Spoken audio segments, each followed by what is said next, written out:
Po lexoj pyetjen e radhës, thot një televizikues, kam dëgjuar që fëmijët kur ti mbushin nga 7 vite nuk bën të flenë në shtrat me njëri tjetrin. A është e vërtet kjo dhe ma shpjegoni pse nuk lejohet? Po, është një hadith i dërguarit ton Muhamedit, lavdërimi dhe paqja qofshin mbi të, në cilën i dërguari Allah thot se kur fëmia arrin moshën 7 vjeçare, atëherë thot mësoni ata me fal namaz, do thot urdhroni ata të falin namaz së bashku me juve dhe u andani do thot shtretit e tyre.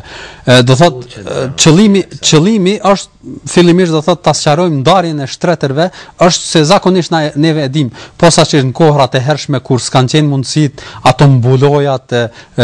jashtë ku vendi ku fjetet nuk ka qenë shumë e mundshme tu sigurohet secilit që në fillim do thot të lindjes apo kur janë fëmijë dhe me një plaf apo me një mbuloj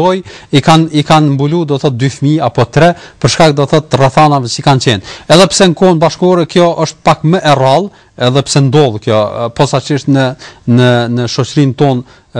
kosovare për shkak do thot rrethanave dhe varfësisë që ekziston, nuk është do thot larg mendjes që të ketë do thot familje që s'kan me çfarë të mbulojnë. Qëllimi është që kur fëmiu arrin moshën 7 vjeçare, edhe fillon të kuptohet, edhe fillon të zhvillohet pak më në formë më të theksuar instinkti seksual, në kuptimin do thot të vrejë femër, mashkull, do thot ta di do thot se në trupin e tij do thot ti vrej do thot ato ndryshime që në këtë moment do thot bëhet ndarja që qoftë motra apo vllau cilin e ka afër të mos ketë mundësi apo të mos cytet gjatë zhvillimit të tij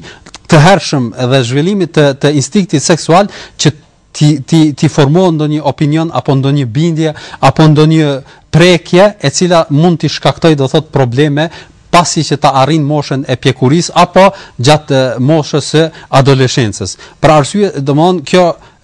kuptohet ajo si thash do thot ndoshta në emisionet e mëhershme se çdo ndalesë dhe çdo urdhëresë e Islamit është për të mirën e njeriu, për të mirën e njerëzimit, këtu shumë qartë vrehet se ku qëndron urësia. Urësia është këtu do thot që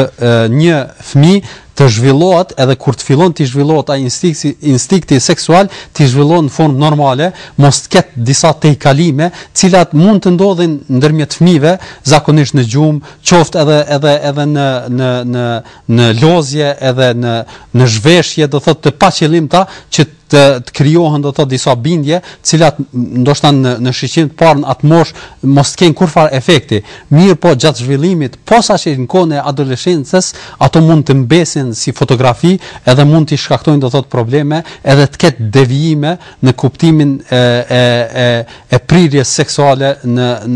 tek ata fëmijë. Ky është do thot qëllimi në përgjithësi. Zoti i di më së miri.